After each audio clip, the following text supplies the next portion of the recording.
Hello বন্ধুরা, কেমন আছো? আজকে তো বাজার করে আনলো, তাই দেখো কপির মতো। এটা কি বলে, এটাকে রান্না করে আমি কোনো দিনই খাইনি। আজকে না হোক, মানে এই প্রথম আমার বাড়িতে এলো। এইটা রান্না করে কি করতে হয় আমি জানি না, যদিও তো ফুলকপির মতনই বলছে। কে কেমনভাবে রান্না করতে পারো একটু যদি বলো। আজকে যদিও করব না। তো এই বাজার আসলো, সিম এনেছে, ধুয়ে রেখে দিয়েছি, আলু, মাছ এনেছে, এদিকেও শাক নিয়েছি আমি, মাছও নেওয়া হয়েছে,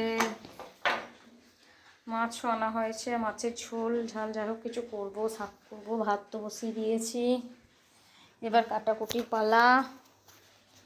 তারপরে ওই দেখো দাদা তো খুব কাছে, তখন আমি যে কত কাছি তার ঠিক নেই, সেগুলো তার ভিডিও করে দেখানো না। এক বালতি পড়ে আছে, কাচতে হবে, এখনও প্রচুর কাজ বাকি। এখন এই কাটাকুলা করি, তো এই কাটতে বসি, এখন উঠোনে বসে বসে একটু রোদে কাটি, তারপর রান্না বান্না হবে। দেখি কি কদ্দূর করা যায়। এখন রাখি, টাটা।